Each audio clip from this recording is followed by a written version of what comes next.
शाळा सुंदर सुंदर हे सरस्वतीचे घर। शाळा सुंदर सुंदर हे सरस्वतीचे घर। शाळा ज्ञानाचे भांडार।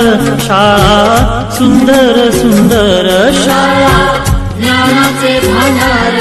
शाळा सुंदर सुंदर शाळा सुंदर सुंदर हे सरस्वतीचे घर। शाळा सुंदर सुंदर।